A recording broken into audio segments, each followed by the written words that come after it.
Hello to all the judicial aspirants. ఈరోజు SL judicial service అకాడమీలో మనం డిస్కస్ చేయబోయే సబ్జెక్ట్ స్పెసిఫిక్ రిలీఫ్ యాక్ట్ 1963. బేసిక్గా ఈ స్పెసిఫిక్ రిలీఫ్ యాక్ట్ 1963 బ్యాక్గ్రౌండ్ దగ్గరికి వస్తే స్పెసిఫిక్ రిలీఫ్ యాక్ట్ ఎనాక్ట్మెంట్ చేయడానికి గల మెయిన్ ఇంటెన్షన్ ఏంటంటే to enforce civil rights. Civil rights అంటే ఉదాహరణకి ఒక కాంట్రాక్ట్లోకి ఎంటర్ అయ్యారు. ఒక కాంట్రాక్ట్లోకి ఎంటర్ అయిన తర్వాత వన్ ఆఫ్ ద పార్టీ ఎవరైతే ఉన్నారో as per the agreed terms he hasn't performed his duties. దానికి గాను ఇతనికి ఏదైతే రెమ్యూనరేషన్ రావాలో he said he will compensate it.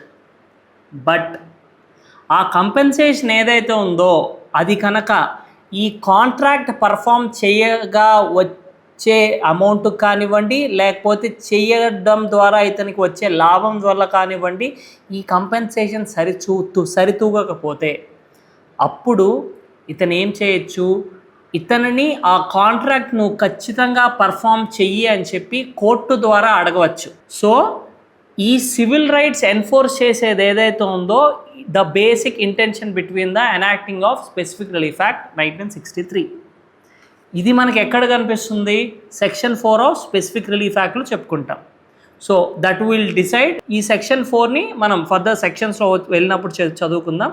So now this is the basic intention. ఇప్పుడు next, what is the characteristic of this act అంటే specific relief act main characteristics ఏంటి? Was it only monetary అంటే డబ్బు, compensation, damages వరకేనా, లేకపోతే ఇంకా ఏదన్నా ఉందా? Yes, ఇది కంపెన్సేషన్కి మించి, అంటే ఇప్పుడు ఐ సినిమాలో అంటారు కదా అంతకు మించి అని. ఎస్, ఈ కంపెన్సేషన్కి డ్యామేజెస్కి తేడా ఏంటి? ఫస్ట్ మీరు తెలుసుకోవాల్సిన స్పెసిఫిక్ రిలీఫ్ యాక్ట్కి వచ్చినప్పుడు, స్పెసిఫిక్ రిలీఫ్ యాక్ట్ ఎప్పుడు చదవాలి? మీరు ఎప్పుడైతే సిపిసిలో మీకు ఇచ్చిన రిలీఫ్స్ అన్నీ ఉంటాయి కదా, అవి కాకుండా సబ్సీక్వెంట్గా దాని కంటిన్యూషనే ఈ specific relief act. Now what is the difference between compensation and damage? Compensation అంటే ఏంటి? ఉదాహరణకి ఏ అండ్ బి అనే ఇద్దరు వ్యక్తులు ఒక కాంట్రాక్ట్లోకి ఎంటర్ అయ్యారు. ఓకే, టేక్ ఫర్ ఎగ్జాంపుల్, ఏ అనే వ్యక్తి ఒక 10 tons ఆఫ్ మ్యాంగోస్ బీకి సప్లై చేస్తా అన్నట్టు, దానికి గాను బి 10 lakhs రూపీసో 20 lakh రూపీసో ఇస్తా అన్నట్టు ఒప్పుకున్నారు. ఓకే, సో దానికి గాను బి ఏం చేశాడు? బి సి అనే ఒక కంపెనీతో, అమెరికన్ కంపెనీతో టైఅప్ అయ్యి నేను మీకు మ్యాంగో సప్లై చేస్తాను, సో ఈ సప్లైకి గాను నాకు మీరు ఇంత అమౌంట్ పే చేయండి అని చెప్పి అతను ఇంకో కాంట్రాక్ట్ మాట్లాడుకున్నారు. ఇప్పుడు ఏమైంది? ఏ అనే వ్యక్తి బికాస్ హిస్ డిఫికల్టీసో ఏదో అనివార్య కారణాల వల్ల he hasn't supplied the mangoes to B. B ఏంటి? సి అనే వ్యక్తికి మ్యాంగో సప్లై చేయలేకపోయాడు అమెరికాలో ఎక్కడున్నారు. సో ఇక్కడ కంపెన్సేషన్ అంటే ఏంటి? ఉదాహరణకి ఇక్కడ సి కంపెనీకి కనుక సప్లై చేసుంటే మ్యాంగోస్, బి ఎంత రెవెన్యూ జనరేట్ చేసేవాడో దాన్ని కనుక ఏ ఇచ్చేస్తే దాన్ని కంపెన్సేషన్ అంటారు. అది కాకుండా ఇప్పుడు కంపెన్సేషన్ అర్థమైంది కదా. నౌ డ్యామేజెస్కి వస్తే ఎలాగా? డ్యామేజెస్ అంటే ఏంటి? Good will. ఇప్పుడు బి అనే వ్యక్తి సి అనే వ్యక్తికి సప్లై చేయలే, సో సబ్సిక్వెంట్గా కాంట్రాక్ట్కి వచ్చినప్పుడు సి అనే వ్యక్తి ఖచ్చితంగా బికి ఇవ్వడు, so that is a damage.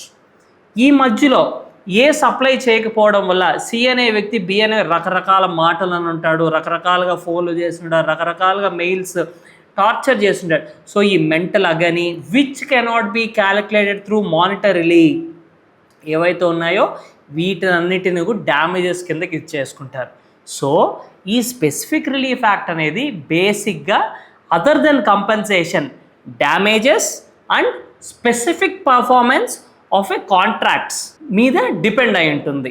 Okay, so this is the basic outlook of specific relief act 1963. Now the specific relief act 1963 consists of 8 chapters and 44 sections.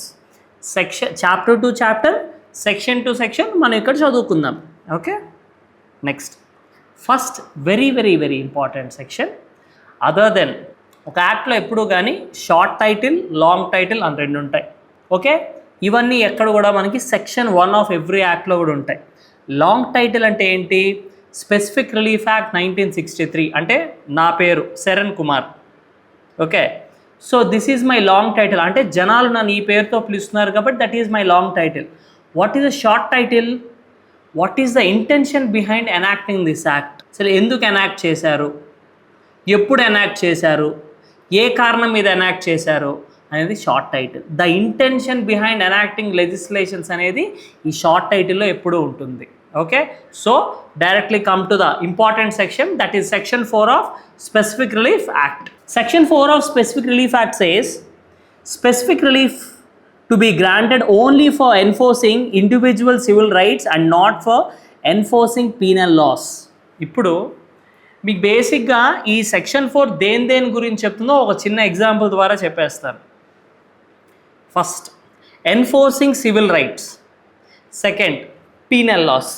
ఐపీసీలో కానీ బిఎన్ఎస్లో కానీ ఈ కాంట్రాక్ట్స్కి సంబంధించిన ఒక సెక్షన్ ఏదైతే ఉందో ఏంటది, that is criminal breach of trust. Okay, ఈ కాంట్రాక్ట్కి సంబంధించి సివిల్లో మీరు కంపెన్సేషన్స్, డ్యామేజెస్, లీగల్ రైట్స్ ఇవన్నీ ఉన్నాయో those are all come under civil legal rights. So ఇప్పుడు మనం we have to see what is the basic difference between these two. Okay, ఈ first criminal breach of ట్రస్ట్కి వద్దాం.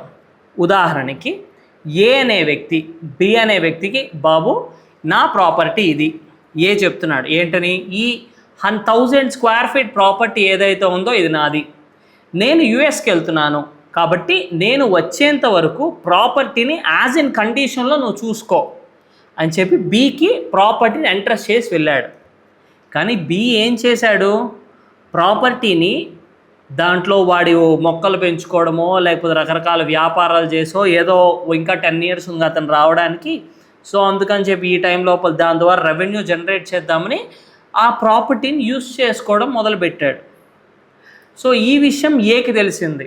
Now A can file a complaint against B for criminal breach of trust. Okay, ఇక్కడ ఇప్పుడు ఈ పార్ట్లో మీరు చూసుకుంటే ఇక్కడ సివిల్ రైట్స్ ఏమైనా ఉన్నాయో, specific performance of the contract కానివ్వండి, దీంట్లో స్పెసిఫిక్గా రిలీఫ్ అడిగేది ఏదైనా ఉందా? ఉంది. ఏంటది? పొజిషన్. కానీ ఇక్కడ పొజిషన్ ఏదైతే ఉందో ఆఫ్టర్ 10 years ఆటోమేటిక్గా వస్తుంది. లేకపోతే యాజ్ పర్ కాంట్రాక్ట్ ఏంటి, ఇతను కనుక ఏదైనా డిఫాల్ట్ చేస్తే అంటే ఏంటి, ట్రస్ట్ యాక్చువల్ అగ్రిమెంట్ ఏంటి, నేను 10 years తర్వాత వస్తాను, ఈ ప్రాపర్టీ నాకు ఇవ్వాలి, యాజ్ ఇన్ కండిషన్ చూసుకోవాలి. ఓకే, ఇక్కడ ఏం జరిగింది, ప్రాపర్టీ అతను యాజ్ ఇన్ కండిషన్లో చూసుకోకుండా దాన్ని యూస్ చేసుకోవడం మొదలుపెట్టారు. So he did a breach of contract. So ఆటోమేటిక్గా ప్రాపర్టీ అన్నికి రివర్ట్ వచ్చేస్తుంది. సో ఇక్కడ ఏ లీగల్ రైట్స్ ఎన్ఫోర్స్మెంట్ ఏది అవసరం లేదు. కానీ while coming to the enforcement of civil rights, అదే ఈ ఎన్ఫోర్స్మెంట్ ఆఫ్ సివిల్ రైట్స్ దగ్గరకు వచ్చేసరికి నేను మీకు ఇంకొక ఎగ్జాంపుల్ చెప్తాను. ఏ అనే వ్యక్తి ఉన్నారు, బి అనే వ్యక్తి ఉన్నాడు. ఏ అనే వ్యక్తి బి అనే వ్యక్తి ఒక కాంట్రాక్ట్లోకి ఎంటర్ అయ్యారు. ఏమని, ఏ అనే వ్యక్తి దగ్గర ఒక హౌస్ ఉంది, బి అనే వ్యక్తి ఇద్దరు మాట్లాడుకొని ఆ హౌస్ని బి అనే వ్యక్తి 25 lakhs కొనడానికి ఒప్పుకున్నాడు. ఓకే, అగ్రిమెంట్ కూడా రాసుకున్నారు. ఓకే, దానికి గాను పార్ట్ పర్ఫార్మెన్స్గా బి అనే వ్యక్తి 10 lakhs అనే అడ్వాన్స్ కూడా ఇచ్చాడు. ఇప్పుడు ఏమైంది, ఆ ప్రాపర్టీ పక్కన ఏదైతే ఉందో రోడ్డు ఎక్స్టెండ్ అయ్యి అక్కడ 4 lane రోడ్డు పడడం వల్ల ప్రాపర్టీ వాల్యూ ఇమీడియట్గా పెరిగింది. సో ఏం చేశాడు, ఎందుకు నేను ఈ ప్రాపర్టీ అమ్మాలని చెప్పి నేను ఈ ప్రాపర్టీ నీకు అమ్మను, నీ 10 lakhs నీకు ఇచ్చేస్తానని చెప్పాడు. ఇక్కడ ఏదైతే 10 lakhs బి ఇచ్చాడో అది కంపెన్సేట్ చేసేస్తున్నాడు ఏ. కానీ బి ఏంటి, బి నువ్వు నాకు కంపెన్సేట్ చేసినా కానీ నాకు అక్కడ వచ్చే లాభం వేరు కదా, మన అగ్రిమెంట్ జరగకముందే ఇది జరిగింది కదా. సో ఇది కంపెన్సేట్ చేయలేం కాబట్టి he will ask for specific performance of a contract. అంటే ఆ ప్రాపర్టీ ఏదైతే ఉందో నా పేరు మీదకి త్రూ కోర్టు ద్వారా రిజిస్టర్ చేసుకోవడానికి he will file A suit for specific performance of A contract. Okay, దాని ద్వారా కోర్టు హీరింగ్స్ విని అగ్రిమెంట్ చూసుకొని విట్నెసెస్ చూసుకొని పేమెంట్ ట్రాన్సాక్షన్స్ అన్నీ చూసుకొని based on the merits of the facts the court will order for the registration of the property in favor of B. So this is enforcing of civil rights. So ఇక్కడ మీకు ఏం అర్థమైంది, what is enforcement of civil rights అర్థమైంది. Second one, what are the penal laws మీకు అర్థమైంది. So we are not going into the penal laws. The specific relief act does not come under the purview of penal laws but only for the enforcement of civil rights. Okay, this is section 4 of Specific Relief Act 1963. Next, part 2, chapter 1, section 5, recovery of specific immovable property. ఇప్పుడు ఈ section 5లో what are the legal essentials చూద్దాం. First, actual physical control of the immovable property. మీరు ఆ property physical పొజిషన్లో ఉండాలి.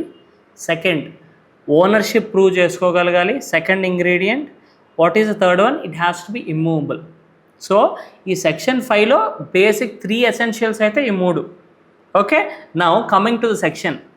A person entitled to the position of specific immovable property may recover it in the manner provided by Code of Civil Procedure 1908. Okay, అంటే ఏంటి? Declaration of title కింద మీరు suit file చేసుకొని దీన్ని తెచ్చుకోవచ్చు. ఎప్పుడు? ఓనర్షిప్ మీ దగ్గర ఉన్నప్పుడు. సెక్షన్ 5 ఏం చెప్తుంది? ఓనర్షిప్ మీ దగ్గర ఉన్నప్పుడు త్రూ సిపిసి మీరు declaration of title of suits కింద వేసుకొని ఆ ప్రాపర్టీని మీ దగ్గర తెచ్చుకోవచ్చు. So that is section 5. Section 6 ఏం చెప్తుంది? ఓనర్షిప్ మీది కాదు. Suit by person dispossessed of immovable property. First section 1 ఏంటి? Recovery of specific immovable property. Section 6 ఏంటి? Suit by person dispossessed of immovable property. Section 5కి సెక్షన్ 6కి బేసిక్ డిఫరెన్స్ ఏంటంటే section 5లో మీరు ఓనర్ అయి ఉండాలి ఖచ్చితంగా. సో అప్పుడే మీరు డిక్లరేషన్ ఆఫ్ టైటిల్ సూట్స్ కింద వేసుకొని మీరు ఆ ప్రాపర్టీని మీ పొజిషన్లోకి తెచ్చుకోవచ్చు. సెక్షన్ 6కి ఏంటి?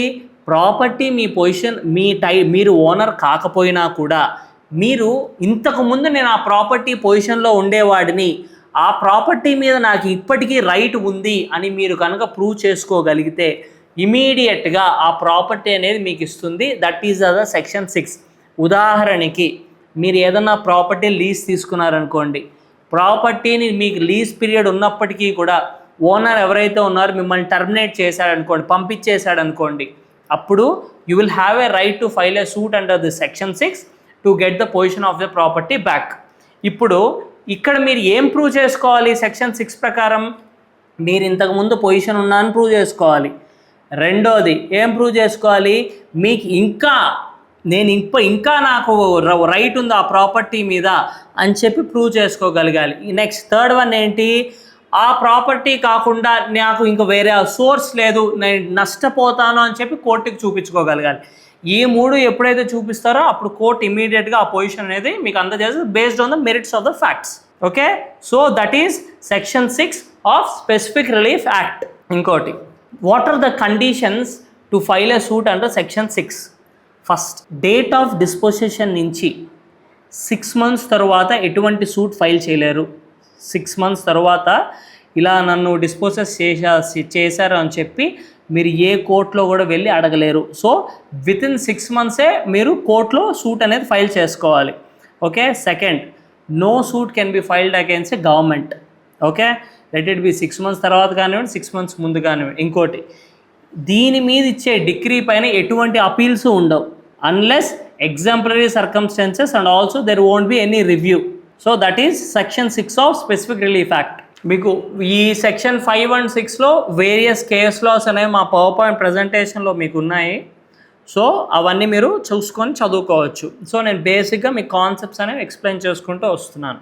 Next, section 7 recovery of movable property. ఈ సెక్షన్ 5, 6 అనేది ఇమ్మూవబుల్ ప్రాపర్టీ చూసాం. సెక్షన్ 7 దగ్గరకు వచ్చేసరికి మూవబుల్ ప్రాపర్టీ. ఇక్కడ ఫస్ట్ థింగ్, ఓనర్షిప్ మీరు ప్రూవ్ చేసుకోగలరు. Only it can be done only based on the ownership. And మీరు ఇంతకుముందు మీ పొజిషన్ అనేది ప్రూవ్ చేసుకోగలగాలి. And there has to be a special right. Special right ఏంటి?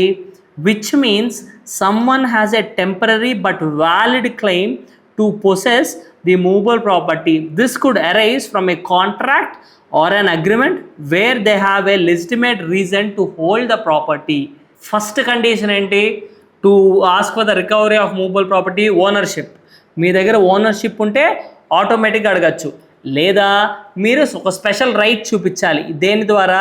ఉదాహరణకి ఏ అనే వ్యక్తి దగ్గర మీరు బైక్ కొన్నారు, లేకపోతే మీరు 1 డే ఇప్పుడు రైడ్స్ ఉంటాయి కదండి, మామూలుగా 1 day car rides, 2 days, 1 week అలాగ ఇచ్చేసుకుంటారు. లేకపోతే ఒక కంపెనీకి అంతా కార్ అంతా హైర్ చేస్తారు ఒక 1 మంత్ 1 ఇయర్ వరకు. సో ఈ పీరియడ్ ఏదైతే ఉందో ఆ పీరియడ్లో మీరు కార్ పొజిషన్లో ఉంటారు. సడన్గా వాడు కార్ తీసేసుకొని నేను ఇవ్వను నీకు కార్ అంటే ఇమ్మీడియట్గా మీకు మళ్ళీ ఇబ్బంది అవుతుంది కదా. సో అటువంటి సర్కమ్స్టెన్స్ వచ్చినప్పుడు మీరు ఆ కార్ పొజిషన్ నాకు ఇంకా రైట్ ఉంది, నేను ఇంకా ఆ కార్ మీద నాకు పొజిషన్ ఉంది, నేను ఇంతకుముందు పొజిషన్లో ఉన్నాను, సో ఆ కార్ పొజిషన్ నాకు ఇప్పించండి అని ఈ section 7 of specific relief act ద్వారా మీరు కోర్టును అడిగి ఆ పొజిషన్ అనేది తీసుకోవచ్చు. So this is section 7 of specific relief act. దీనికి సెవరల్ ఇల్లస్ట్రేషన్స్ ఏంటంటే మనం కాంట్రాక్ట్ యాక్ట్ 2లో చూస్తాము, బెయిల్మెంట్. సో ఈ రికవరీ ఆఫ్ ఇమూవబుల్ ప్రాపర్టీ అనేది మనం ఇండియన్ కాంట్రాక్ట్ యాక్ట్లో ప్లెడ్జెస్ ద్వారా కానివ్వండి. ప్లెడ్జ్ అంటే ఏంటి, ఒక స్పెసిఫిక్ మార్టిగేజ్ చేస్తాం కదా, మూవబుల్ ప్రాపర్టీస్ అయితే ఇమూవబుల్ ప్రాపర్టీస్ అయితే మార్టిగేజ్ చేస్తాము, మూవబుల్ ప్రాపర్టీస్ అయితే తనఖా పెడతాం, గోల్డ్ తనఖా పెడతాము, బైక్ తనఖా పెడతాము, వీటిని ప్లెడ్జ్ అంటారు. బెయిల్మెంట్ అంటే ఏంటి, ఒక స్పెసిఫిక్ పర్పస్ మీద మీరు ఏదైనా ఒక వస్తువుని ఎవరికైనా ఇచ్చారనుకోండి, ఆ పర్పస్ అయిపోగానే వాళ్ళు మనకు రిటర్న్ ఇవ్వాలి. ఉదాహరణకి మీరు రోజు పొద్దున బట్టలు ఐరన్ చేసుకుంటారు, చాకలి వాడికి మీరు బట్టలు ఐరన్కి ఇచ్చారను, వాట్ ఈస్ ద పర్పస్, బాబు బట్టలు నువ్వు ఐరన్ చేసి ఇవ్వు అని చెప్తారు. పర్పస్ ఏంటి, వాడు ఐరన్ చేసి మీకు ఆ బట్టలు ఏవైతే వితౌట్ ఎనీ డ్యామేజ్ మీకు రిటర్న్ ఇవ్వాలా. వాడు దాన్ని పర్సనల్గా వాడుకోవడం ఇవన్నీ చేయకూడదు. దానికి గాను మీరు వాడికి స్పెసిఫిక్ కన్సిడరేషన్ అనేది పే చేస్తారు. So this is bailment. So ఈ recovery of movable property section 7 అనేది ఈ ప్లెడ్జెస్కి అండ్ బెయిల్మెంట్కి వర్తిస్తుంది. Okay, so next come to section 8. Liability of a person in possession not as an owner to deliver to deliver to persons entitle to immediate position.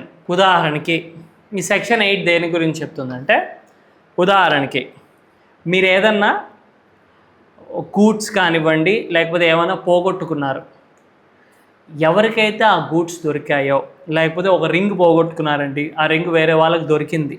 So ఆ ring వాళ్ళ responsibilities ఏంటి, first responsibility finder of A last good ఏంటి, ఆ ring తనకి దొరికింది అని చెప్పి తన వంతు సాయంతో అదేంటి తన ప్రయత్నానికంటే మించి తను ప్రయత్నించి ఆ ఓనర్ ఎవరైతే ఉన్నారో కనుగొనాలి.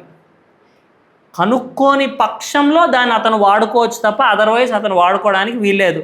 సో ఈ సెక్షన్ 8 ఏం చెప్తుంది, any person having the position or a control of a particular article of a movable property of which he is not the owner may be compelled specifically to deliver to the person entitled to its immediate position as in the following cases.